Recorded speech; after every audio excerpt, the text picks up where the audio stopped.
नहीं पढ़ते तो वो दिमाग से निकल जाता है। अब देखिए यहाँ पर जो सवाल पूछा है झारखंड जीके से, उसको देखते जाइए।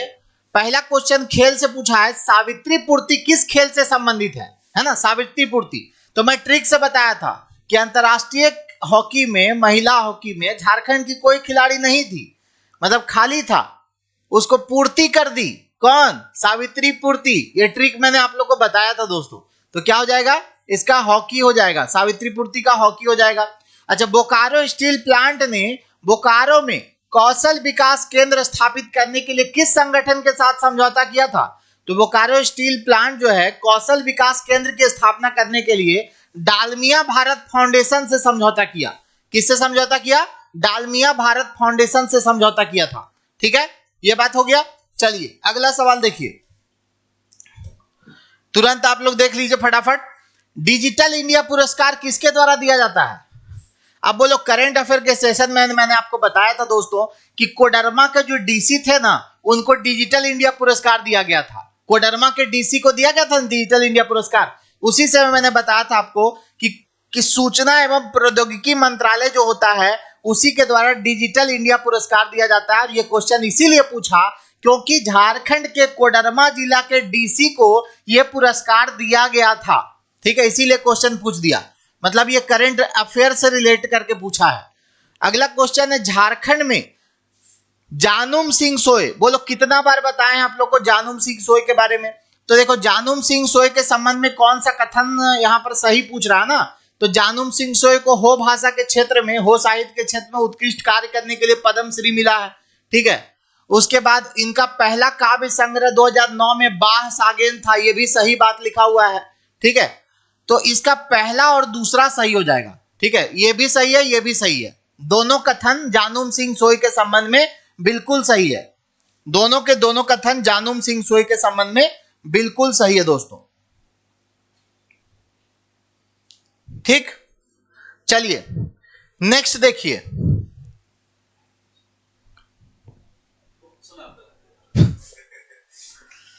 ठीक है, चलिए, निम्नलिखित में से कौन सा झारखंड का पहला एक्सप्रेसवे है? देखिए चर्चा में है काफी अभी एक्सप्रेसवे। तो झारखंड का पहला एक्सप्रेसवे कौन है?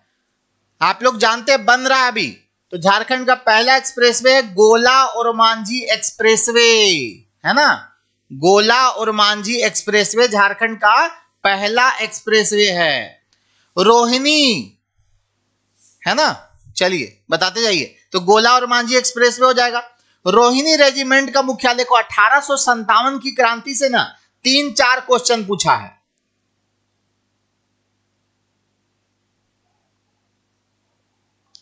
की क्रांति से 3-4 क्वेश्चन आपको एग्जाम में आज पूछा है। तो गोला और मांझी हो जाएगा। रोहिणी किस रेजिमेंट का? तो 32वीं जो थल सेना होता है ना, थल सेना की 32वीं रेजिमेंट का मुख्यालय कहां पे था? रोहिणी में था। ठीक है, और यहीं से 1857 की क्रांति शुरू हुई थी झारखंड में। ठीक है, 1857 के विद्रोह के समय छोटा नागपुर का उपायुक्त कौन था? 1857। तो यहां पर कंफ्यूज करने के लिए काफी दे दिया। देखिए यहां पर हजारीबाग के उप सहायक जो आयुक्त थे उसको भी ऑप्शन में दे दिया है। 32वीं रेजिमेंट का जो हेड था वो भी ऑप्शन में दे दिया है ना। पूछा क्या गया है, इसका आंसर क्या हो जाएगा? देखिए इसका जो करेक्ट आंसर होगा दोस्तों, इसका हो जाएगा 47 ना। डाल्टन उस समय थे कमिश्नर। ठीक है, क्योंकि आपको क्या पूछा है? आयुक्त पूछा। आयुक्त का मतलब क्या होता है? कमिश्नर होता है। इसमें बहुत लोग कंफ्यूज कर गए होंगे क्योंकि यहां पर सिम्सन जो था ना, सिम्सन हजारीबाग का उप जो होता है ना, मतलब क्या बोलते हैं उसको, उप सहायक आयुक्त था। उप सहायक आयुक्त था हजारीबाग का सिम्सन। और मैकडोनाल्ड जो था वो था 32वीं रेजिमेंट का हेड था वो। ठीक है, तो इसका आंसर हो जाएगा डाल्टन। अगला देखिए, निम्नलिखित में से कौन सा स्थान मंदिरों के गांव से के रूप में जाना जाता है? तो ये क्वेश्चन आप लोग पहले भी पूछ दिया है, एग्जाम में रिपीट कर रहा है। मलूटी जो है दुमका जिला में, इसको मंदिरों का गांव बोलते हैं। छोटा नागपुर उन्नति समाज के द्वारा 1915 में कौन सी पत्रिका प्रकाशित की गई थी? तो ये सब क्वेश्चन सब पढ़े आप लोग। आदिवासी पत्रिका है ना। छोटा नागपुर उन्नति समाज कौन सा पत्रिका प्रकाशित किया था? आदिवासी पत्रिका प्रकाशित किया था।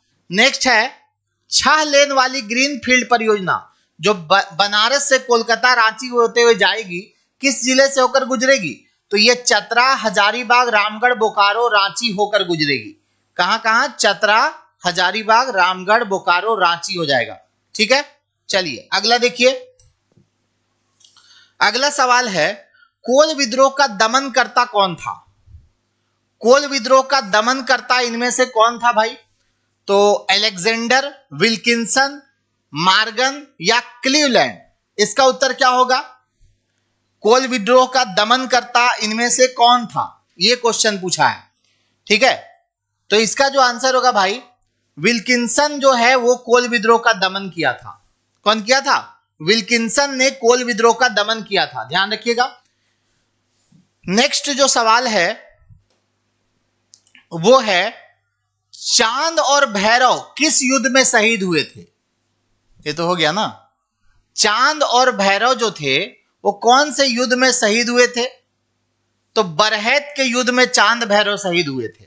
कहां पे शहीद हुए थे? बरहैत के युद्ध में।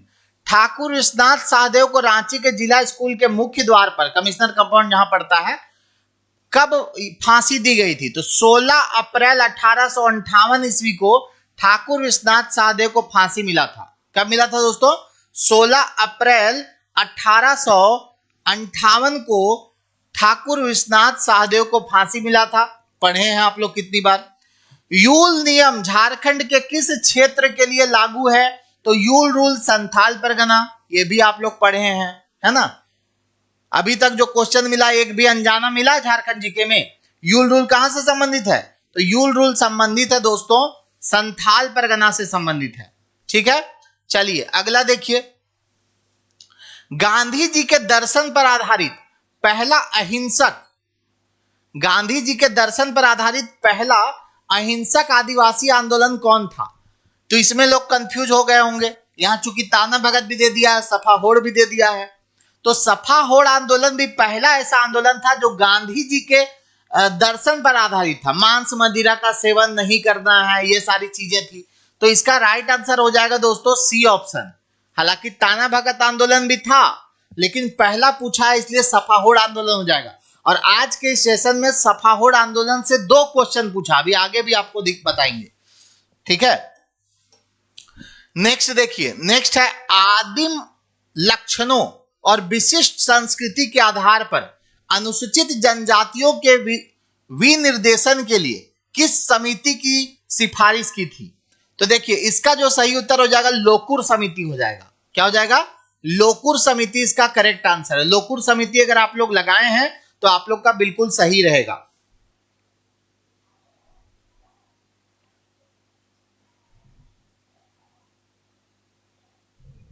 ठीक है भाई, देखिए आदिम लक्षणों और विशिष्ट संस्कृति के आधार पर अनुसूचित जनजातियों के विनिर्देशन के लिए किस समिति की सिफारिश हुई थी?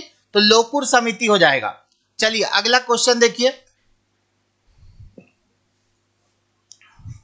इनमें से कौन आदिवासी सलाहकार परिषद के अध्यक्ष हैं? तो जो मुख्यमंत्री होते हैं ना, वही आदिवासी सलाहकार परिषद के अध्यक्ष होते हैं। ठीक है, राज्य में मुख्यमंत्री जो होते हैं वही आदिवासी सलाहकार परिषद के अध्यक्ष होते हैं। ठीक है, नेक्स्ट देखिए क्वेश्चन। 1942 में भारत छोड़ो आंदोलन के दौरान हजारीबाग की सरस्वती देवी को किस जेल में कैद किया गया था? देखिए सरस्वती देवी एक बार नहीं कई बार गिरफ्तार हुई है, समझे। असहयोग आंदोलन के समय भी गिरफ्तार हुई थी, फिर बाद में संविदा अवज्ञा के समय भी गिरफ्तार हुई थी, और भारत छोड़ो आंदोलन के समय भी गिरफ्तार हुई थी, समझे।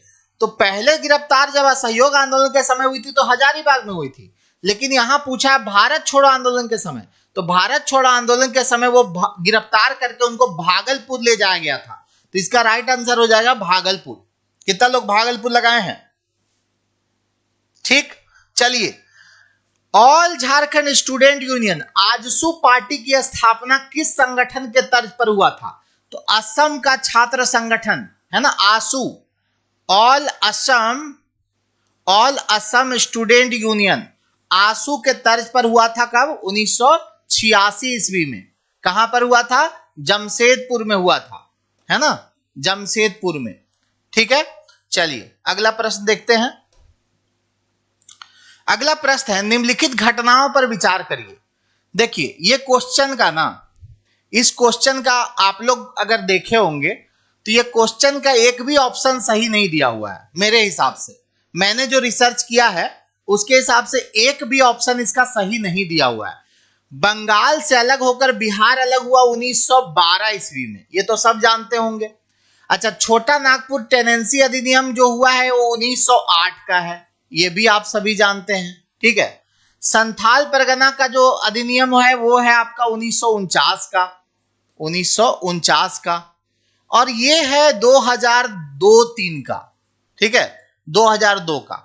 अब इसको क्रम से अगर आप मिलाइएगा, अगर पहले से बाद मिलाइएगा तो पहले से बाद में क्या हो जाएगा? 4 पहले हो जाएगा, फिर आपका हो जाएगा 1, 4, 1, 3, 2, क्या हो जाएगा? 4, 1, 3, 2, या फिर होना चाहिए 2, 3, 1, 4। अब कोई ऑप्शन में है जी ऐसा? बताइए, 4, 1, 3, 2 कहीं पर है? नहीं है।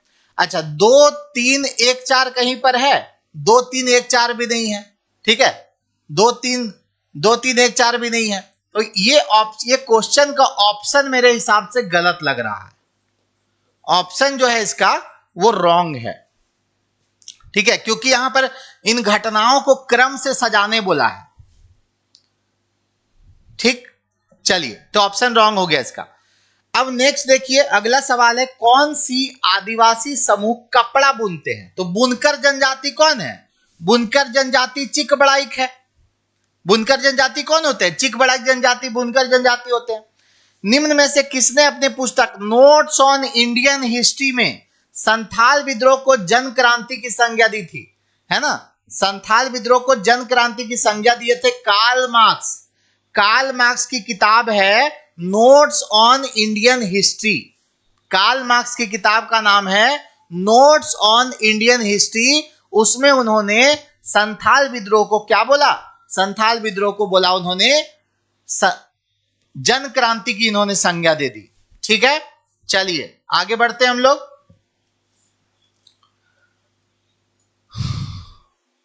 सोहराई चित्रकला से संबंधित निम्नलिखित कथनों पर विचार करिए। सोहराई चित्रकला के बारे में क्वेश्चन पूछा है। सोहराई पर्व से संबंधित है भाई, सही बात है, कोई दिक्कत नहीं है इसमें। दूसरा, झारखंड के किसी भी श्रेणी में इसे मिलने वाला पहला जीआई टैग, ये भी बात बिल्कुल सही है ना। ये हजारीबाग में बहुत प्रसिद्ध है, ये भी सही है। देखो इससे जीआई टैग जो मिला है ना, ये 2020 में मिला है, 21 में नहीं मिला है। तो इसका पहला, दूसरा, चौथा सही हो जाएगा, बी ऑप्शन करेक्ट हो जाएगा। क्योंकि सोहराई चित्रकारी को कब मिला है जीआई टैग? 2020 में मिला है, 21 में नहीं मिला है। ठीक है, चलिए नेक्स्ट आइए। नेक्स्ट सवाल देखिए, बंगन माझी किस आंदोलन से संबंधित है? बंगन माझी, यही बोल रहे थे आप लोगों को कि सफाउड़ आंदोलन से 2 क्वेश्चन पूछा है और दोनों में आपका ऑप्शन सीए में दिया है। सफाउड़ आंदोलन से संबंधित है बंगन माझी। ठीक है, बंगन माझी का संबंध किस आंदोलन से है? सफाउड़ आंदोलन से। जोहार का फुल फॉर्म बोलो, करंट अफेयर में कितना बार कराया है जोहार का full form? Jharkhand opportunity for harnessing rural growth, यही ना होगा जी? Jharkhand opportunity for harnessing rural growth, ये हो जाएगा जोहार का फुल फॉर्म। उसके बाद रांची में national institute of foundry NIFFT के बारे में पूछा है। इसकी स्थापना किसके सहयोग से हुई? तो दोनों यूएनडीपी और यूनेस्को हो जाएगा। क्या हो जाएगा? यूएनडीपी और यूनेस्को दोनों के सहयोग से झारखंड में रांची में इसकी स्थापना हुई थी। ठीक, चलिए आगे देखिए। आगे जो प्रश्न है, निम्नलिखित में से कौन सा जिला में कतरी जलाशय संबंधित? तो कतरी जलाशय बोलो भाई, आप लोग पढ़े हो सब। कतरी जलाशय कहां है? गुमला में है। गुमला में है ना? चलिए नेक्स्ट देखिए। ISFR 2001 के अनुसार वन कवर में पिछले आकलन की तुलना में किस श्रेणी में जंगलों की सकारात्मक परिवर्तन हुआ है? तो खुला जंगल में ज्यादा सकारात्मक परिवर्तन हुआ है, घना जंगल तो थोड़ा कम हो गया है, खुला जंगल में सकारात्मक परिवर्तन हुआ है। ठीक, चलिए नेक्स्ट देखिए। नेक्स्ट है सिकनी कोयला परियोजना कहां पर स्थित है? तो सिकनी कोयला परियोजना आपको मिलेगा लातेहार में। कहां मिलेगा दोस्तों? लातेहार में मिलेगा सिकनी कोयला परियोजना।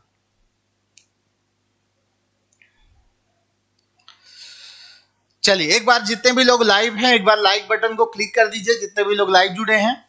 अब देखिए यहां पर क्वेश्चन जो पूछा है 70 नंबर, इसमें बड़ा टाइपिंग मिस्टेक है, इंग्लिश में भी मिस्टेक है, हिंदी में भी मिस्टेक है। ये महुआ डांड होना चाहिए, महुदा नर लिख दिया है, यहां पर क्या होना चाहिए? महुआ डांड होना चाहिए, महुआ डांड। तो आप लोग को खुद ही समझना पड़ा होगा क्या बोलना चाह रहा है। अब यहाँ उधवा झील पश्चिम बिहार होना चाहिए, सो दुधवा पश्चिम बिहार लिख दिया, तो यहाँ टाइपिंग मिस्टेक है। इसको क्या लिखना चाहिए? उधवा झील, उधवा पश्चिम बिहार। तो उधवा पश्चिम बिहार कोडरमा में नहीं है, यही वाला ऑप्शन हो जाएगा। ये कहां पर है? उधवा झील पश्चिम बिहार साहेबगंज में है ना जी। कल भी ये क्वेश्चन आया था, ये क्वेश्चन जो आया था कल भी आया था। उधवा झील पश्चिम बिहार साहेबगंज में है। ओके, चलो आ जाओ नेक्स्ट क्वेश्चन में। नेक्स्ट है वन अधिकार अधिनियम के क्रियान्वयन के लिए कौन सा मंत्रालय नोडल एजेंसी के रूप में कार्य करता है? ठीक है, वन अधिकार अधिनियम के लिए कौन सा एजेंसी है जो नोडल एजेंसी के रूप में काम करता है? पर्यावरण वन एवं जलवायु परिवर्तन मंत्रालय। ठीक है, चलिए आगे बढ़ते हैं। नेक्स्ट है निम्नलिखित तत्वों पर विचार करिए। बहुत बढ़िया स्टैंडर्ड लेवल का क्वेश्चन पूछा है, थोड़ा सा बनाया है स्टैंडर्ड। राज्यपाल की नियुक्ति राष्ट्रपति के द्वारा की जाती है, 92 करते हैं। प्रभात कुमार झारखंड के पहले राज्यपाल थे, दोनों बात सही है। ठीक है, तो दोनों सही है ना, पहला और दूसरा दोनों जो ये है सही है। ठीक है, नेक्स्ट देखिए 73 2023-24 में झारखंड के लिए अनुमानित राजस्व अधिशेष, ठीक है, यानी कि जो रेवेन्यू सरप्लस था वो कितना था जी? Revenue surplus 3.2%। इसको बहुत सारे लोग गलत बताएंगे। रेवेन्यू सरप्लस जो था वो कितना था? 3.2% था। ठीक, चलिए नेक्स्ट देखिए। अब देखो ये वाला क्वेश्चन मैं जब भी पढ़ाया था उतना बार बोला था, बड़ा इंपॉर्टेंट है, हर बार पूछने का चांस रहता है।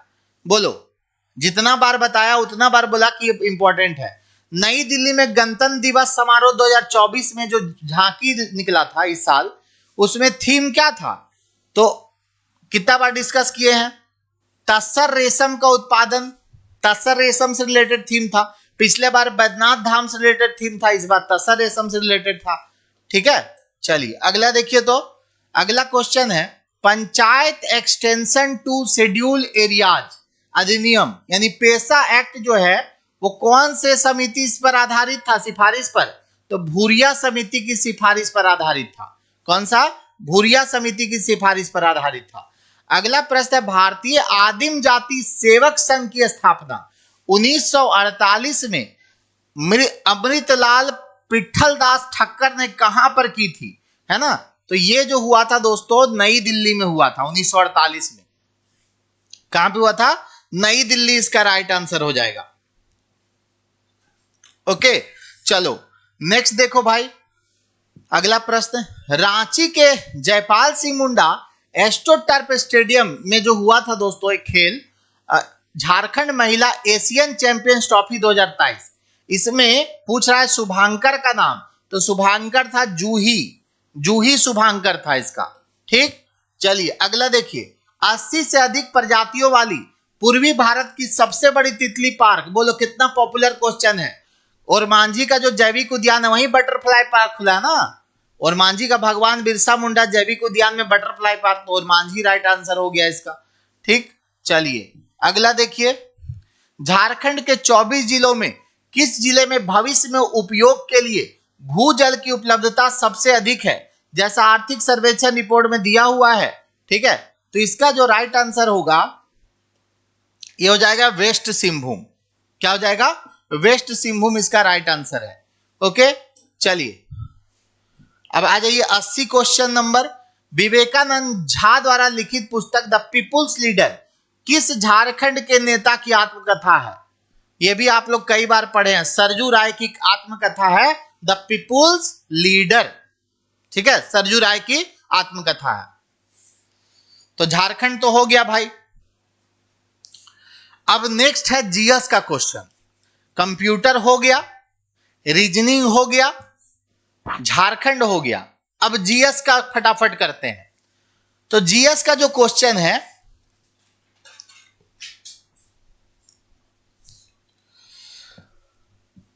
अगला जो क्वेश्चन है जीएस का है, निम्नलिखित में से कौन सा राज्यसभा का कार्य नहीं है ना? देखिए, धन विधेयक जो होता है ना, उसमें हमेशा लोकसभा से स्टार्ट होता है। ठीक है, धन विधेयक शुरू कभी भी राज्यसभा से नहीं होता है। तो धन विधेयक शुरू करना यह राज्यसभा का कार्य नहीं है, समझे? ये तो जानते ही आप लोग। चलो नेक्स्ट देखो भाई, निम्नलिखित में से कौन सा राज्य संविधान की 6ठी अनुसूची के प्रावधानों में नहीं है?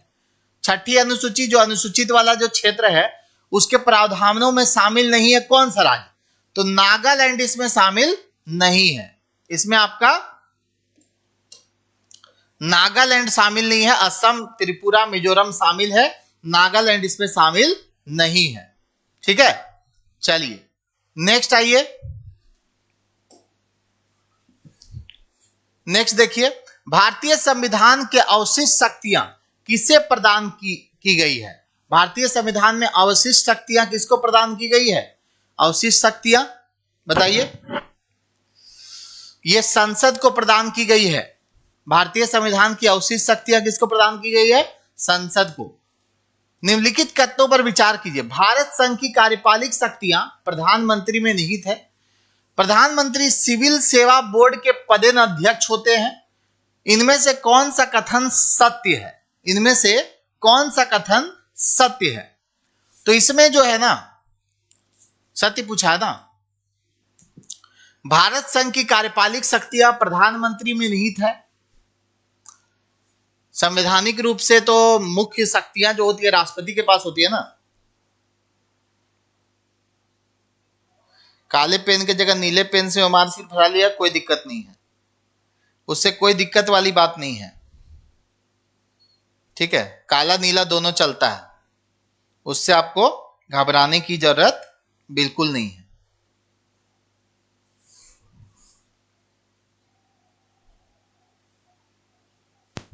ठीक है, भारत संघ की कार्यपालिक शक्तियां प्रधानमंत्री में निहित है और सिविल सेवा बोर्ड के पदेन अध्यक्ष के बारे में पूछा जा रहा है। तो कौन सा आंसर होगा इसका? इसका आंसर कौन सा होगा भाई बताओ?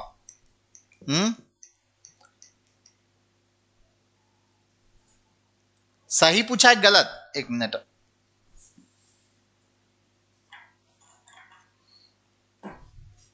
आप लोग कितना कितना सही करके आए हैं?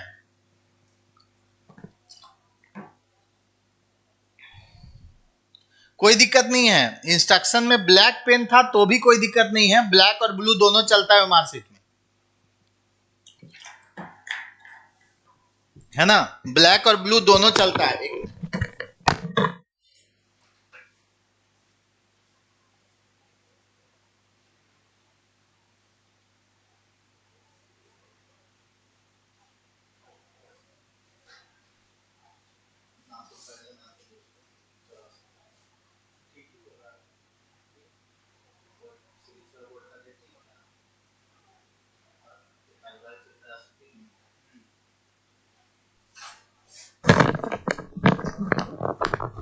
चलिए देखिए, दोनों का दोनों कथन यहां गलत लिखा हुआ है। ठीक है, कार्यपालिक शक्तियां जो है वो राष्ट्रपति में निहित होती है, प्रधानमंत्री में नहीं होती है।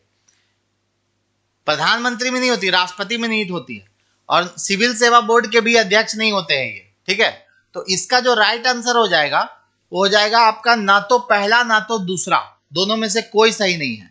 ठीक, चलिए अगला देखिए, भारतीय संविधान का कौन सा भाग पंचायती राज संस्थाओं से संबंधित है? तो ये तो सब जानते होंगे। 11-12 तो है ना, पंचायती राज और नगर पालिका। तो 11 कहां लिखा हुआ है? 11 लिखा हुआ है। अच्छा, भाग पूछा है ना, हम सोचे अनुसूची पूछ रहा है। भाग पूछा है, ठीक है, क्या होगा? भाग 9 कौन सा हो जाएगा? भाग 9 पंचायती राज से संबंधित है ना, जब संवैधानिक दर्जा मिल गया पंचायती राज को तो भाग 9 में इसको शामिल कर दिया गया। निम्नलिखित में से किसे भारत के राष्ट्रपति द्वारा प्रधानमंत्री की सलाह पर नियुक्त किया था? ठीक है, प्रधानमंत्री की सलाह पर भारत के राष्ट्रपति नियुक्त करते हैं। तो राज्यसभा के उपसभापति, प्रधानमंत्री का सलाह का जरूरत थोड़ी ना इनको। राज्यसभा के सभापति, ये भी नहीं होगा, आखिर उप प्रधानमंत्री थोड़ी ना सलाह देते हैं। वो राज्यसभा के सभापति मतलब कौन? राज्यसभा के सभापति मतलब उपराष्ट्रपति। भले ठीक है, उपराष्ट्रपति की नियुक्ति राष्ट्रपति करते हैं, लेकिन क्या प्रधानमंत्री के सलाह पर करते हैं उपराष्ट्रपति की नियुक्ति? उनका तो चुनाव ना होता है। तो लोकसभा अध्यक्ष भी नहीं होगा। इनमें से कोई नहीं आंसर हो जाएगा, इनमें से कोई नहीं हो जाएगा। नेक्स्ट देखिए, निम्नलिखित देशों पर विचार कीजिए। Azerbaijan, Kyrgyzstan, Tajikistan, Turkmenistan, Uzbekistan. किसकी सीमाएं अफगानिस्तान से लगती है? देखिए कितना खतरनाक क्वेश्चन पूछा है मैप से, ठीक है। इनमें से किसकी सीमा अफगानिस्तान से लगती है, यह पूछा जा रहा है। चलिए बता दीजिए जल्दी से, आप लोग पढ़ाए बताए होंगे। पंडित टेक्निकल क्लासेस, मैं आपके कमेंट का जवाब दे चुका हूं, आपको कोई दिक्कत नहीं है। ब्लैक ब्लू दोनों चलता है, वो उसमें लिखा रहता है केवल ब्लैक पेन, मगर चलता है।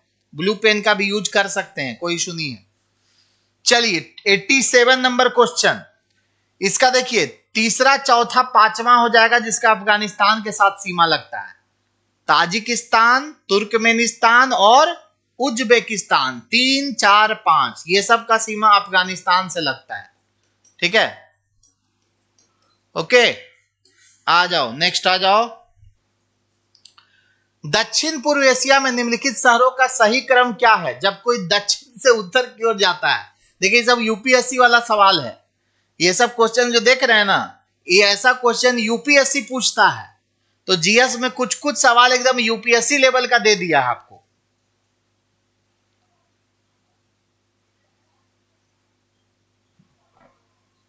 है ना। तो दक्षिण पूर्व एशिया में निम्नलिखित शहरों का सही क्रम क्या है जब कोई दक्षिण से उत्तर की ओर, मतलब दक्षिण से उत्तर की ओर जा रहा है तो उसका क्रम बताना है, ठीक है। तो 3, 4, 1, 2 होगा। क्या होगा? 3, 4, 1, 2, यानी कि जकार्ता, फिर आएगा कहां? सिंगापुर, फिर जाएगा बैंकॉक, फिर जाएगा हनोई। ये है सही क्रम, यहां से स्टार्ट हो रहा है, ठीक है। चलिए तो इसका सी ऑप्शन हो गया। अगला देखिए, विजयनगर साम्राज्य में निम्नलिखित राजवंशों को कला, हम लोग क्वेश्चन जब जीएस का सेट किए थे ना टेस्ट पेपर में, तो इसी लेवल का क्वेश्चन दिए थे। तो कुछ लोग बोलता था सर इतना टफ थोड़ी पूछेगा, है? हम लोग जब जीएस का क्वेश्चन सेट किए थे तो जीएस में हम लोग का लेवल एकदम यही रहता था, इससे भी थोड़ा ज्यादा रहता था। तो सब बोलता था सर ये सब थोड़ी जेएसएससी में पूछेगा, ये सब आप लोग बहुत ज्यादा हाई लेवल दे दिए हैं, ठीक है। आज उन लोग को समझ में आ रहा है, जो टेस्ट पेपर हमारे यहाँ देने आए थे अभी कमेंट कर रहे हैं कि सर आपका जो टेस्ट पैटर्न था एकदम उसी पैटर्न पे क्वेश्चन पूछा है, स्टेटमेंट वाला क्वेश्चन, थोड़ा डेप्थ में जाके क्वेश्चन। तो इसीलिए टेस्ट पेपर जो होता है ना, टेस्ट पेपर आप लोग को ज्वाइन करना चाहिए, और ऐसे जगह जहां पे थोड़ा सा टफ क्वेश्चन पूछा जा रहा है, क्योंकि लो लेवल का क्वेश्चन में टेस्ट पेपर दीजिएगा तो आपका लेवल लो ही रहेगा, आप उससे ज्यादा लेवल कर ही नहीं पाइएगा, तो उसके लिए आप तैयारी नहीं कीजिएगा। और थोड़ा हाई लेवल टेस्ट दीजिएगा तो क्या होता है कि आपको लगता है कि अभी मेरे अंदर कमी है, अभी और तैयारी करने का जरूरत है, ठीक है। चलिए इसका क्या होगा? इसका हो जाएगा 2, 4, 1, 3, है ना। 2, 4, 1, 3 यानी संगम वंश, ये हो जाएगा पहले 2, 4, 1, 3 संगम वंश, फिर हो जाएगा सुलु वंश, फिर हो जाएगा तुलु वंश, फिर हो जाएगा अरविडु वंश। चलिए आइए नेक्स्ट, निम्नलिखित में से किस राजा ने अकबर से पहले तानसेन को संरक्षण दिया था? मतलब अकबर से पहले तानसेन उसी के दरबार में रहता था, ठीक है। कौन था? ये था अकबर से पहले तानसेन कहां रहता था? भाटा के राजा रामचंद्र सिंह के यहां रहता था, ठीक है। किसके पास रहता था? भाटा के राजा रामचंद्र सिंह के यहां रहता था। कितना डेप्थ में क्वेश्चन है, आप लोग अंदाजा भी नहीं लगा सकते होंगे कि ये क्वेश्चन भी पूछ सकता है। इतिहास का क्वेश्चन तो काफी डेप्थ में पूछा है।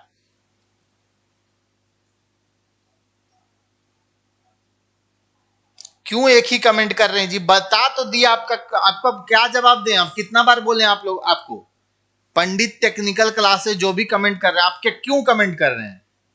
क्यों कमेंट कर रहे हैं आप, जब हम आपके कमेंट का जवाब दे चुके हैं? चलिए नेक्स्ट आइए। नेक्स्ट सवाल है, निम्नलिखित में से कौन सा संस्थान विदेशी व्यापार से संबंधित है? श्रेणी, नानादेशी, नगरम या मणिक्रमा।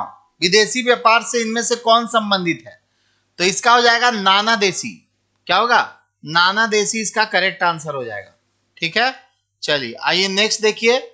सुरक्षा प्रदान करने के लिए मराठा द्वारा लिए जाने वाला कर, सुरक्षा प्रदान करने के लिए मराठों द्वारा जो कर लिया जाता था उसको क्या बोलते थे?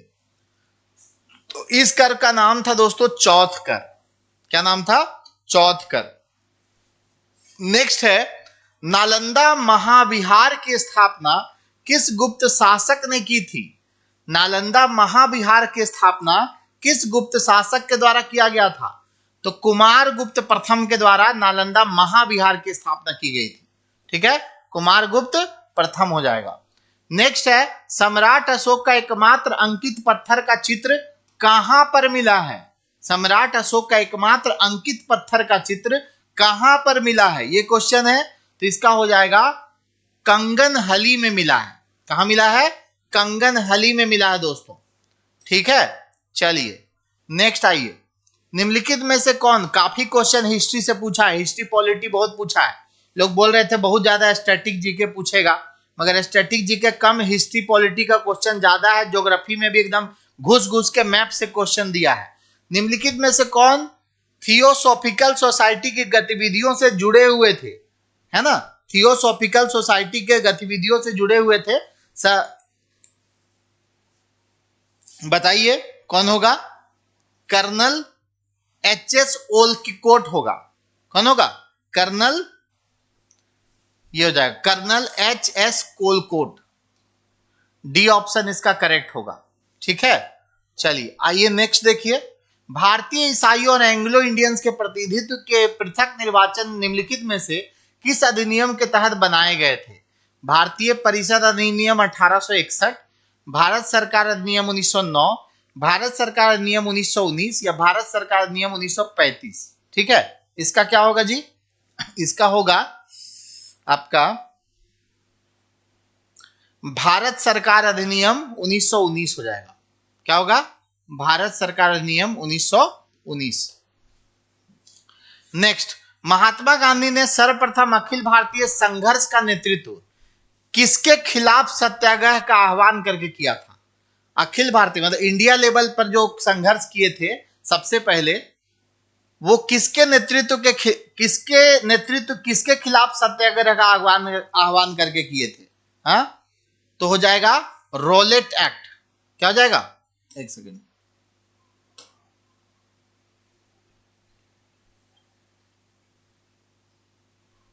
रोलेट एक्ट के खिलाफ। ठीक है, चलिए नेक्स्ट आइए। दामिनेको को ब्रिटिश सरकार ने निम्नलिखित में से किस समुदाय को बसाने के लिए बनाया था? दामिनेको को किसके लिए बनाया गया था? तो संथाल समुदाय को बसाने के लिए बनाया गया था। ठीक है, चलिए अगला देखिए। कर्क रेखा भारत के कितने राज्यों से गुजरती है जी? मित्र पर गमछा झाड़, ट्रिक सुने है ना?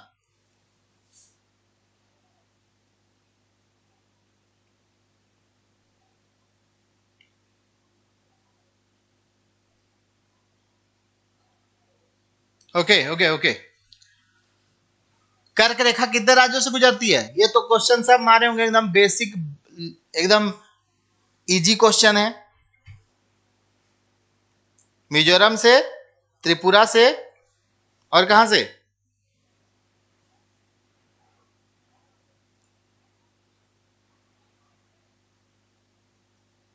चलिए बिल्कुल सही आंसर है सबका। ये 8 राज्यों से गुजरता है। कर्क रेखा कितने राज्यों से? 8 राज्यों से गुजरता है। ठीक है, चलिए, निम्नलिखित में से कितने परमाणु बिजली घरों को उनके स्थान पर गलत मिला? देखिए, ये क्वेश्चन हम बोले थे भाई, ये पिछले बार भी पूछा था। परमाणु विद्युत घर जो पूछता, हमेशा पूछता, पिछले बार कल्पक्कम वाला पूछा था क्वेश्चन। ठीक है, तो काकरापार परमाणु बिजली घर कर्नाटक, कुडनकुलम परमाणु बिजली घर तमिलनाडु, नरोरा राजस्थान, कैगा परमाणु, इसमें से कौन सा गलत मिलान किया गया है? ठीक है, इसमें पूछ रहा है कौन सा गलत मिलान किया गया है। तो इसमें काकरापार परमाणु बिजली घर जो है, काकरापार परमाणु बिजली घर, ये कहां पर है जी? इसका ए ही गलत तो लग रहा है, पहला जोड़ी गलत है। कुडनकुलम परमाणु बिजली घर तमिलनाडु, नरोरा तो राजस्थान, कैगा जो है आंध्र प्रदेश, इसका पहला होगा। क्या हो जाएगा? पहला जोड़ा। नेक्स्ट आइए, निम्नलिखित दक्षिण भारतीय चोटियों को उत्तर से दक्षिण की ओर आपको सजाना है ना? दक्षिण भारत की कुछ चोटियां दी हुई है, इसको उत्तर से दक्षिण में आपको सजा देना है। ठीक है, प्रश्न संख्या 101। तो इसका उत्तर से दक्षिण सजाइएगा तो एकदम सही लिखा हुआ है। यहां पर, यहां जो उत्तर से दक्षिण एकदम सही लिखा हुआ है, दोरा बेटा, अनाईमुडी, मुल्लायनगिरी और कोडाइन कनाल, ये चारों हो जाएगा इसका करेक्ट। 1 2 3 4। ठीक है, चलिए नेक्स्ट आइए, भारत में परफॉर्म अचीव एंड ट्रेड योजना किससे संबंधित है? ठीक है, अचीव एंड ट्रेड योजना पीएटी जो है वो किससे संबंधित है, ये पूछ रहा है। तो इसका आंसर होगा ऊर्जा दक्षता। क्या हो जाएगा? ऊर्जा दक्षता से संबंधित है। नेक्स्ट है, निम्नलिखित में से कौन सा सही मिलान नहीं है? पेरियार राष्ट्रीय उद्यान, मुद्दुमलाई राष्ट्रीय उद्यान, नागरहोल राष्ट्रीय उद्यान कर्नाटक या कुमुर्ती राष्ट्रीय उद्यान तमिलनाडु, कौन सा इसमें गलत है? ठीक है, इसमें कौन सा गलत है ये पूछ रहा है।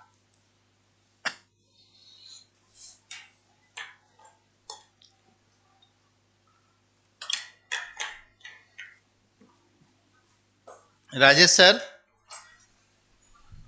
राजेश सर आइन थोड़ा कराइन, तो 5 मिनट कराइन सर, है वहीं पे 103 से कराइए। तो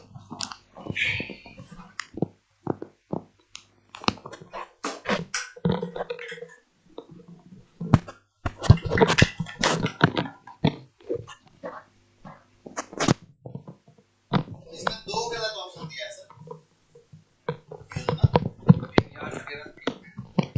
इसमें आप नंबर सबको मिलेगा तमिलनाडु,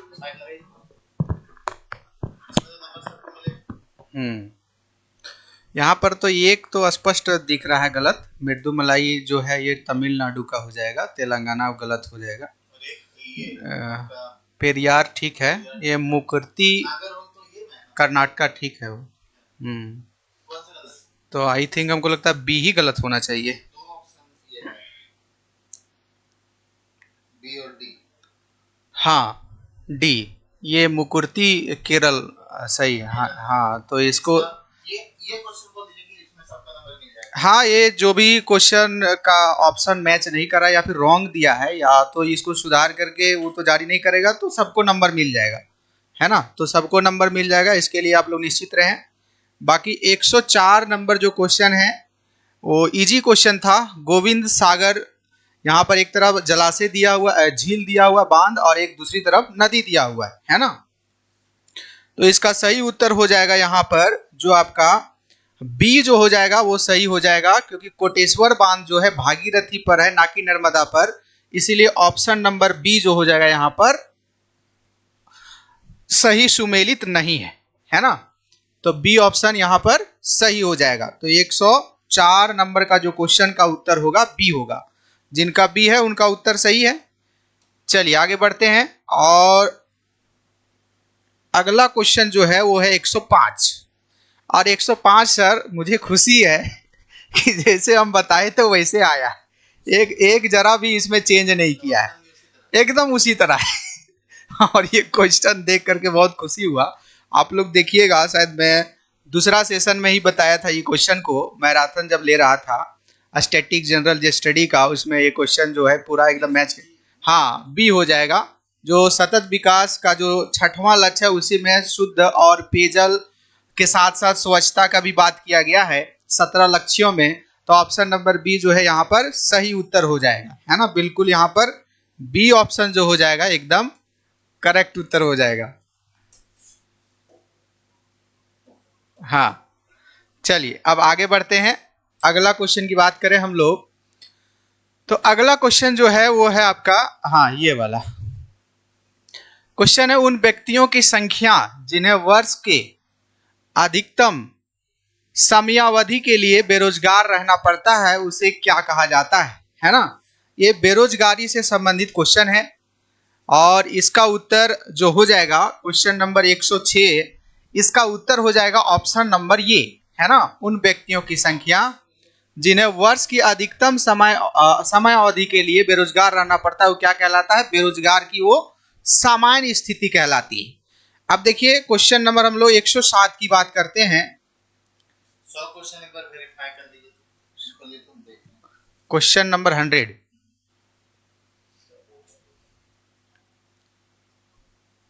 अच्छा ये क्वेश्चन का उत्तर देख लेते हैं। परमाणु बिजली घरों को उनके स्थान से, काकड़ापारा जो है ये गुजरात हो जाएगा, कर्नाटक गलत है। कुंडनकुलम तमिलनाडु सही है, नरोरा उत्तर प्रदेश हो जाएगा, गलत है। नरोरा यूपी हो जाएगा, कैगा कर्नाटका होगा, तो ये भी आपका गलत है। तो यहाँ पर गलत पूछा है ना, हाँ तो गलत जो है काकड़ापारा जो है यहाँ पर एक ही सही है सर, बाकी सब गलत है। एक जोड़ी सही है, हाँ ये सही है, गलत मिलान किया गया है, लिखा है निम्नलिखित में से कितना उनके स्थान से गलत मिलान किया गया। तो एक जोड़ा हो गया, 2 हो गया, 3 हो गया, तो 3 जोड़ी हो जाएगा, सी ऑप्शन। हाँ मतलब इनमें से कौन सही है, तो आपका 2 ना सही हो जाएगा है, 2 जोड़ा गलत मिलान किया गया है, गलत कौन सा है, 3 वो गलत है ना। 3 जोड़ा, हाँ एक जोड़ा ये हो गया, ये थोड़ा अजीब टाइप का, हाँ दूसरा जोड़ा ये हो गया, तीसरा जोड़ा ये हो गया, तो 3 जोड़ा यहाँ पर गलत है। तो ऑप्शन नंबर सी होगा। क्या बताए थे, ये था ऑप्शन इसका 101 का 100 नंबर, ये 1 है ना, तो इसका सी होना चाहिए मेरे हिसाब से, क्योंकि 3 जोड़ा यहाँ पर गलत है। ठीक है, तो इसको सुधार दीजिएगा आप लोग। चलिए अब आगे बढ़ते हैं और अगला जो क्वेश्चन है वो आपका 106 नंबर हम लोग कर लिए।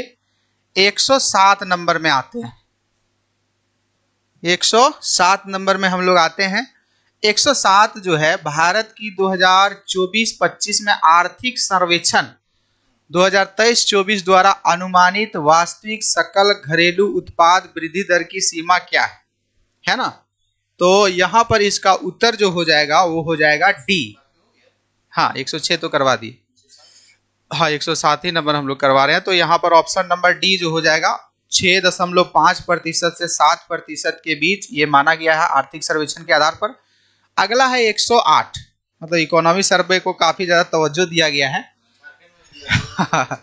आर्थिक सर्वेक्षण 2023-24 के अनुसार मार्च 2024 के अंत में भारत का विदेशी मुद्रा भंडार कितने महीनों का आयात करने के लिए पर्याप्त है। बहुत टिपिकल क्वेश्चन है और इस क्वेश्चन का उत्तर सामान्य लोग नहीं दे पाएंगे, है ना। हाँ तो इसका सही उत्तर जो हो जाएगा 11 महीने, है ना। मतलब हमारा विदेशी मुद्रा जो भंडार है उससे हम 11 महीने खरीदारी कर सकते हैं, इसका मतलब ये हुआ। तो ये क्वेश्चन का उत्तर देना मतलब बहुत मुश्किल था। अब आगे आते हैं अगला नेक्स्ट क्वेश्चन 109। हाल ही में समाचारों में रही प्रोजेक्ट नेक्सस का प्राथमिक उद्देश्य क्या है। प्रोजेक्ट नेक्सस का प्राथमिक उद्देश्य जो है वो है सीमा पार त्वरित खुदरा भुगतान को सक्षम बनाना। सीमा पार क्रॉस बॉर्डर त्वरित खुदरा भुगतान को सक्षम बनाने के लिए ये प्रोजेक्ट नेक्सस को शुरू किया गया था। आइए 110 नंबर में हम लोग आते हैं। इसका हम लोग डिटेल में भी एक्सप्लेनेशन कर देंगे, है ना सर, कुछ दिन के बाद डिटेल में भी कर देंगे। अभी आंसर चूंकि ये लंबा सेशन हो जाएगा इसलिए सिर्फ और सिर्फ आंसर पर हम लोग यहाँ पर बात कर रहे हैं। हाँ, ये तो बहुत इजी क्वेश्चन था और ये कई बार हम पढ़ाते पढ़ाते, हाँ, अभिनव बिंद्रा हो जाएगा, दूसरे नंबर पर तो नीरज चोपड़ा हो जाएंगे। तो ऑप्शन नंबर ये जो हो जाएगा एकदम करेक्ट है ना, अभिनव बिंद्रा निशानेबाजी 2008 या 9 था, एग्जैक्ट तिथि नहीं पता लेकिन कंफर्म है ऑप्शन नंबर ये हो। हाँ, तो सब एथलीटे में आते हैं, हाँ एथलीट में ही आएगा। अब देखिए आगे बढ़ते हैं, अगला, निम्नलिखित में से किसका माप एनीमोमीटर द्वारा किया जाता है? तो क्या हो जाएगा, गति और दिशा, या यहां पर 111 का डी हो जाएगा यहां पर, ऑप्शन नंबर डी। हाँ, 111 का डी, निम्नलिखित में से किसका माप एनीमोमीटर द्वारा ज्ञात किया जाता है? एनीमोमीटर, आंसर की के अनुसार तो डी ही बताया जा रहा है। एक बार इसको कंफर्म कर लेते हैं, है ना। तो हवा का जो स्पीड है उसी को मापा जाता है एनीमोमीटर से, तो ऑप्शन नंबर डी हो जाएगा। इंग्लिश में क्या दिया सर? फोर्स ऑफ विंड, सही है। 112 का आंसर हम लोग देखें, सामान्य द्रव्यमान वाले दो पिंडों की गतिज ऊर्जाओं का अनुपात 4:9 है, तो उनके वेगों का अनुपात क्या होगा, है ना। तो इसका सही उत्तर हो जाएगा option number D, option number D, यानी 2:3 होगा, 2:3 होगा, ठीक है। अगला हम लोग बात करते हैं हिमालयन बिच्छू घास, जिसका कह सकते हैं बॉटनिकल नाम है गिराडिनिया डाइवर्सिफोलिया, किसका अस्थाई स्रोत है ना। मतलब एक तरह से एक यहाँ पर घास है, वो किस बीमारी के लिए उपयोगी है, वो यहां से क्वेश्चन पूछा है आपसे, है ना। तो इसका सही उत्तर जो हो जाएगा वो हो जाएगा सी। ये जो हिमालयन बिच्छू घास जो है वो कागज उद्योग के लिए, जो कागज उद्योग होता है उसमें इसका प्रयोग किया जाता है, 113 का सी, है ना। चलिए आगे बढ़ते हैं, नेक्स्ट हम लोग बात करें 114 नंबर, किसी पदार्थ की मात्रा बढ़ाने पर उसका क्या नहीं बदलता है? फिजिक्स का क्वेश्चन है। 114 का ये हो जाएगा, डेंसिटी नहीं बदलता है, ऑप्शन नंबर ये हो जाएगा यहाँ पर सही उत्तर। हाँ, तो ये घना, तो ये इजी क्वेश्चन था, आसानी से इसका उत्तर दिया जा सकता था। निम्नलिखित रसायनों पर विचार करें, benzene, carbon tetrachloride, sodium carbonate, trichloroethylene, इनमें से किसका उपयोग ड्राई क्लीनिंग रसायनों के रूप में किया जाता है ना। तो इसका सही उत्तर हो जाएगा सी, यानी कि यहां पर 1, 2 और आपका 4, इन तीनों का प्रयोग ड्राई क्लीनिंग रसायन के रूप में किया जाता है, सोडियम कार्बोनेट को छोड़ करके। अब नेक्स्ट क्वेश्चन की बात करते हैं, है ना। रमन प्रभाव, सीवी रमन को सर इनको सबसे पहले भारत रत्न की सूची में इनका भी नाम शामिल है, फिजिक्स के क्षेत्र में नोबेल पुरस्कार भी मिला इनको 1930 में। रमन प्रभाव प्रकाश किरणों के गुजरने से संबंधित है, इसका सही उत्तर क्या हो जाएगा? 160 का जो सही उत्तर हो जाएगा वो हो जाएगा बी, सभी पारदर्शी माध्यम में प्रकाश की किरणें गुजरती है, ये कहा था, ये बताया था, प्रूव किया था रमन ने, सीवी रमन। अब देखिए आगे बढ़ते हैं, अगला क्वेश्चन जो है 117 नंबर क्वेश्चन, ऑटोमोबाइल में उपयोग किया जाने वाला जो सीएनजी है उसमें मुख्य रूप से क्या होता है? आई थिंक ये भी इजी क्वेश्चन है ना। तो हाँ, तो ऑटोमोबाइल में उपयोग किए जाने वाला जो सीएनजी गैस जो है उसमें मुख्य रूप से मीथेन होता है, CH4, ऑप्शन नंबर ये जो हो जाएगा यहाँ पर सही उत्तर हो जाएगा। अब देखिए बात करते हैं, निम्नलिखित में से किस यौगिक का उपयोग शामक के रूप में किया जाता है? यहाँ पर तो शामक के रूप में, शामक आई थिंक रोकथाम ना, जैसे अग्निशामक हम लोग बोलते हैं ना, तो कुछ उसी प्रकार से यहाँ क्वेश्चन है, किस यौगिक का उपयोग? Potassium bromide, option number B जो हो जाएगा यहाँ पर सही उत्तर हो जाएगा। किस यौगिक का उपयोग शामक के रूप में, थोड़ा सा ट्विस्ट किया है क्वेश्चन, तो ऑप्शन नंबर बी जो हो जाएगा यहाँ पर सही उत्तर हो जाएगा 118 का बी। 119 नंबर क्वेश्चन पर हम लोग आए। निम्नलिखित में से कौन सा उर्वरक मिट्टी में अधिकतम अम्लता छोड़ता है, मिट्टी को एसिडिटी बनाने में मदद करता है, कौन सा उर्वरक, है ना।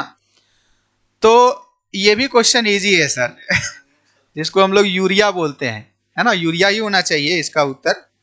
नहीं, बी एंड सी है। अच्छा, कौन सा उर्वरक मिट्टी में अधिकतम अम्लता को छोड़ता है, तो इसका सही उत्तर जो हो जाएगा क्या हो जाएगा, बी।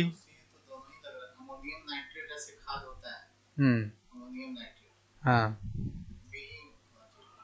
तो इसका उत्तर में थोड़ा सा बी और सी में थोड़ा सा दिक्कत है ना, तो बी मान के चलिए इसका उत्तर। आगे देखिए, निम्नलिखित में से कौन सा एक मिश्रित उर्वरक है। ये सब क्वेश्चन जो है सर थोड़ा सा मतलब हाँ, एक मिश्रित उर्वरक है यूरिया, एनपीके, कैम अमोनियम सल्फेट, है ना। तो इसका सही उत्तर हो जाएगा ऑप्शन नंबर बी। एनपीके जो है ये मिश्रित उर्वरक का उदाहरण है। अब देखिए आगे बढ़ते हैं, 121 नंबर। रेडियोधर्मी, रेडियोधर्मी डेटिंग एक तकनीक है जिसका उपयोग मापने के लिए किया जा सकता है। रेडियोधर्मी डेटिंग एक तकनीक है, हाँ, चट्टानों की आयु, बिल्कुल ऑप्शन नंबर ये का रेडियोधर्मी तकनीक के आधार पर, बिल्कुल ऑप्शन नंबर ये, किसी प्रकार का इसमें डाउट नहीं है। अब देखिए आगे बढ़ते हैं, अगला 122 नंबर क्वेश्चन जो है, हाइड्रोजन सल्फाइड प्रदूषक का मुख्य स्रोत क्या है। इसका सही उत्तर क्या हो जाएगा, बी या सी, क्या हो जाएगा इसका सही उत्तर।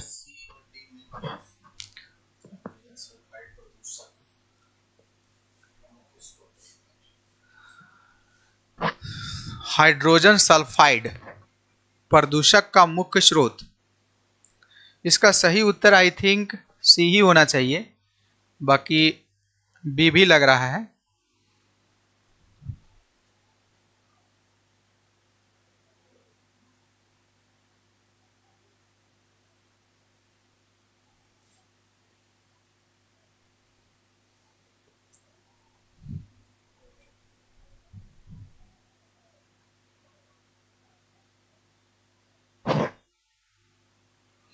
चलिए मान के चलिए अभी सी मान के चलिए, बाकी आयोग का जब उत्तर आएगा तो उसमें आप लोग देख लीजिएगा, ऐसे मान के चलना। एक आध दो क्वेश्चन का उत्तर थोड़ा सा दिक्कत होगा ही।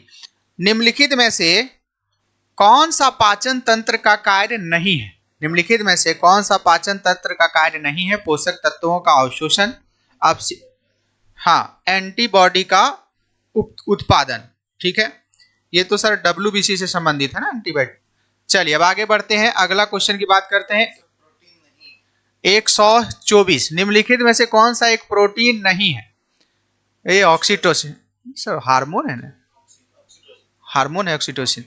तो ऑप्शन नंबर सी जो हो जाएगा 124 का सी, बिल्कुल ऑक्सीटोसिन हार्मोन, जो आपका डिलीवरी में, महिलाओं का डिलीवरी होता है उस समय रिलीज होता है, दूध का स्रावन में भी इसका मदद होता है।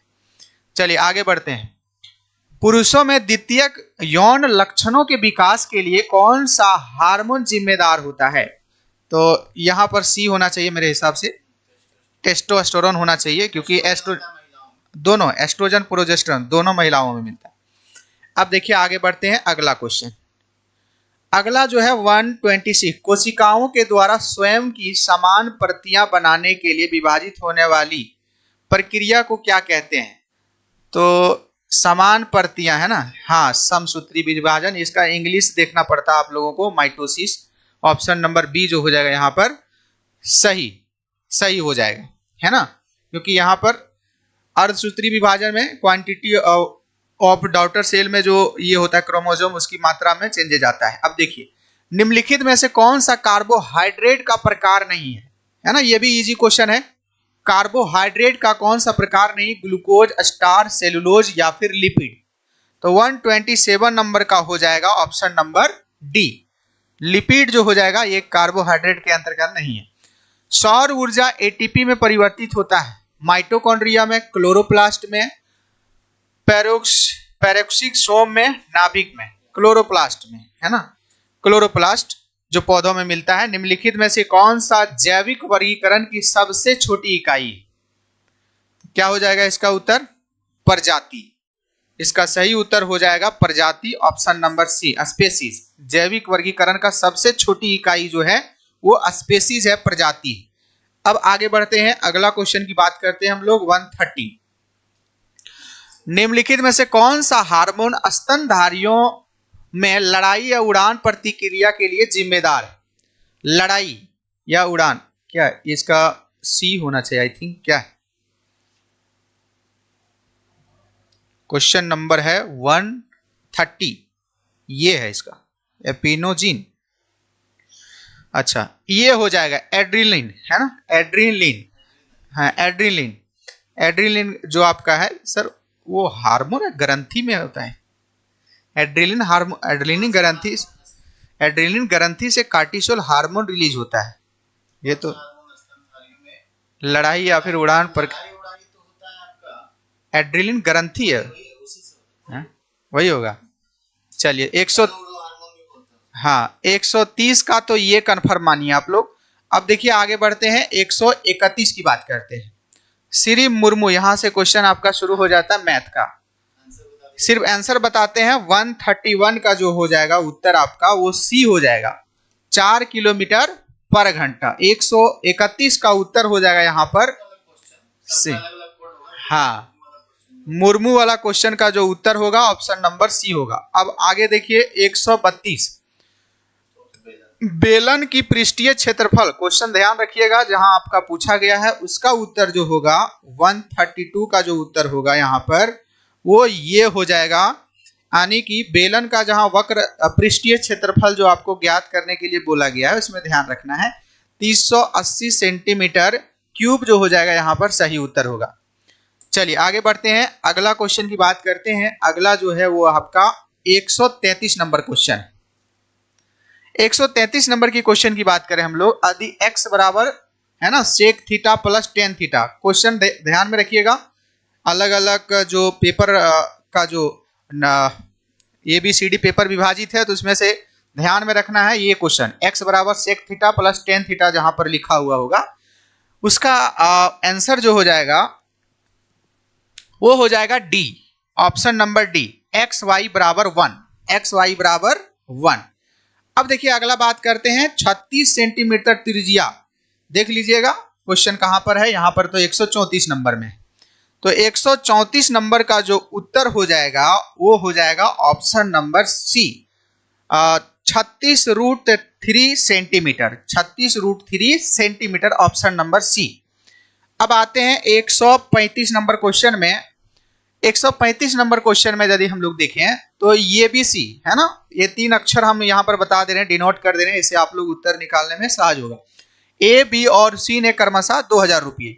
इसका उत्तर जो हो जाएगा 135 का जो उत्तर हो जाएगा वो हो जाएगा बी, 67:59:42, यानी 67:59:42 यानी 42। अब आते हैं अगला क्वेश्चन, और ये रहा अगला क्वेश्चन 136 नंबर। यहां पर फिर से आ गया साइन थीटा टेन थीटा जो भी है, 5 साइन स्क्वायर 60 डिग्री प्लस, है ना। तो ध्यान रखिएगा ये जो क्वेश्चन है इधर 136 नंबर का जो उत्तर हो जाएगा वो हो जाएगा ऑप्शन नंबर ये। तो 5 साइन स्क्वायर 60 डिग्री क्वेश्चन से संबंधित जो उत्तर हो जाएगा वो हो जाएगा 45/4, 136 का उत्तर हो जाएगा ये। अब देखिए बात करते हैं 137 नंबर का उत्तर यहाँ पर क्या हो जाएगा। 137 नंबर में क्वेश्चन में ट्रेन से संबंधित जो आपका क्वेश्चन है, 2 ट्रेनें एक ही ट्रैक पर जा रही है, रांची और गिरिडीह, है ना। तो 137 का उत्तर यहाँ पर हो जाएगा सी, 640 किलोमीटर, 640 किलोमीटर, ठीक है। चलिए आगे बढ़ते हैं और अगला क्वेश्चन की बात करते हैं। आते हैं हम लोग 138 नंबर क्वेश्चन में। 138 नंबर क्वेश्चन जो है वो ये कह रहा है 3 पुरुष और 5 महिलाएं मिलकर एक काम को 3 दिन में पूरा कर सकते हैं। इतना ही पढ़ते हैं। तो यहाँ 3 पुरुष वाला क्वेश्चन जो है ध्यान रखना है, यहाँ पर तो 138 नंबर का क्वेश्चन है, इसका सही उत्तर हो जाएगा सी, 5:2, 5:2 हो जाएगा यहाँ पर सही उत्तर। अब देखिए आगे बढ़ते हैं, अगला जो क्वेश्चन है वो है 139 नंबर क्वेश्चन। 100 लीटर के मिश्रण में दूध, यानी दूध वाला क्वेश्चन ध्यान रखिएगा, दूध वाला क्वेश्चन का उत्तर जो हो जाएगा 139 का जो उत्तर हो जाएगा वो यहाँ पर हो जाएगा ऑप्शन नंबर ये 56.26 यानी 56.26 जो है पहला ऑप्शन जो है यहाँ पर सही है। अब देखिए आगे बढ़ते हैं और है 140 number question. 140 number question 140 number question की बात करें तो एबीसी एक समबाहु त्रिभुज है ना।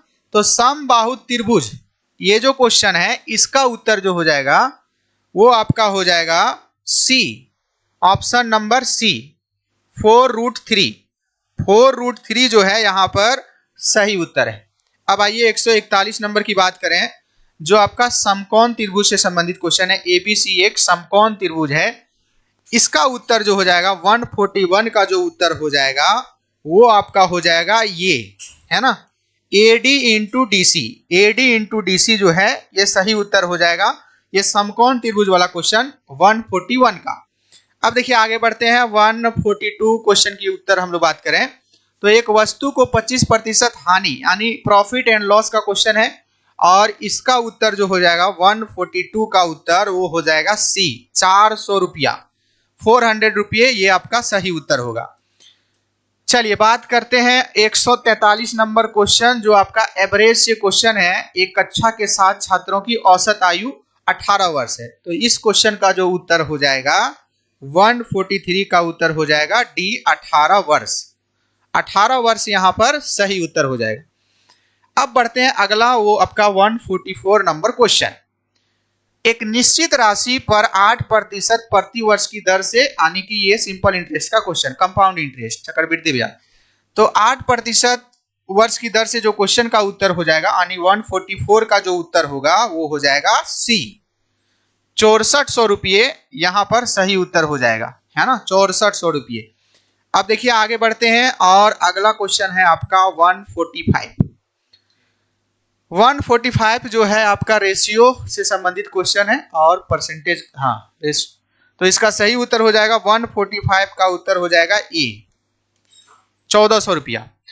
अब बात करते हैं 146। एक शंकु की तिरछी ऊंचाई 20 सेंटीमीटर है ना। तो ये क्वेश्चन देख लीजिएगा आप लोग, यहां पर 146 है और इसका सही उत्तर है B, 800 centimetre square, sorry 880 centimetre square जो है यहां पर सही उत्तर है। अब देखिए आगे बढ़ते हैं, अगला जो है 147 नंबर क्वेश्चन, फिर से आ गया सेक, ये क्वेश्चन है आपका सेक ये माइनस कॉस ये के बराबर है। ये क्वेश्चन जो है 147 का जो उत्तर है वो आपका है सी, tan ये साइन ये, tan ये इंटू साइन ये।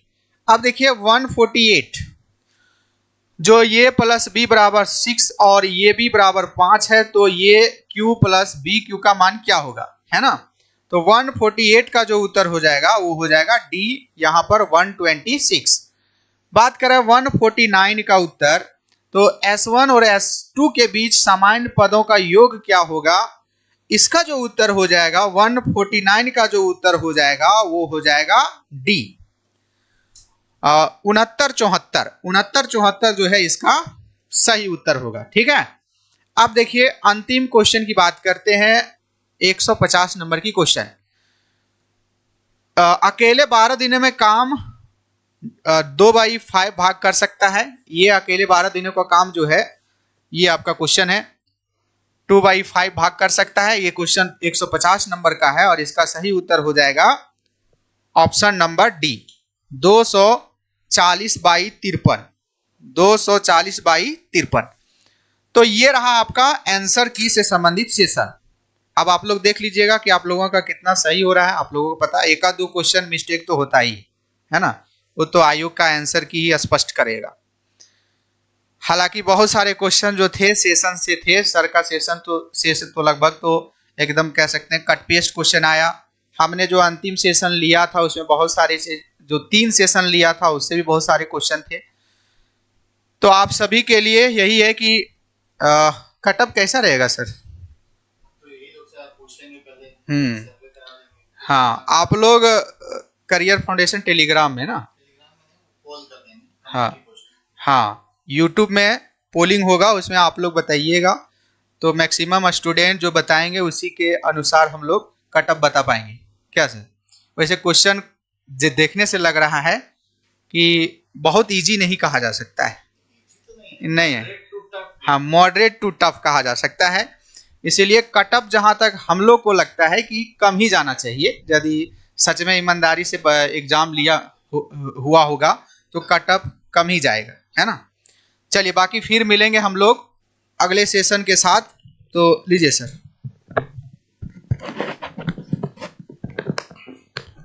बाकी पोल करेंगे, देखेंगे, कम्युनिटी पोस्ट में एक पोल डालेंगे, आप लोग अपना अपना बताइएगा आंसर की मिला करके। ऑलमोस्ट 150 क्वेश्चन तो करा दिए। 150 क्वेश्चन में आप 3-4 क्वेश्चन ही रखिएगा, आगे पीछे हो सकता है, ठीक है, बाकी सब करेक्ट है। 3 से 4 क्वेश्चन हो सकता है आगे पीछे हो, तो आपका जो आप फाइनल आंसर की आएगा उसमें भी देखिए, आयोग भी जब आंसर की देता है तो पहले एक बार आंसर की देता है, फिर उसमें कुछ एरर निकलता है, फिर आंसर की देता है, तो 3-4 क्वेश्चन का आगे पीछे हो सकता है। लेकिन 150 में से 145 प्लस क्वेश्चन आपका यहाँ पे करेक्ट बताया गया है, उसको मिलाइए और अपना बताइएगा कि कितना क्वेश्चन आपका सही हुआ है इस पेपर में, पेपर 3 में। उसके बाद देखते हैं लैंग्वेज पेपर का भी खोटा वगैरह का जो है वो भी करवा देंगे, ठीक है। बाकी अगर कुछ गड़बड़ियों का न्यूज वगैरह आता है तो फिर देखते हैं क्या हो सकता है आगे। बहुत लोग बोल रहे हैं कि कुछ हुआ है, सील खुला मिला है कहीं हजारीबाग वगैरह में, ठीक है। हाँ तो उस पर जो भी निर्णय लेना होगा वो तो सभी लोगों की सहमति से ही होगा। ठीक है दोस्तों, फिर देखिए रात में देखता हूँ कट ऑफ से रिलेटेड अगर वीडियोस लाना होगा तो रात को लेके आऊंगा, ठीक है। Thank you.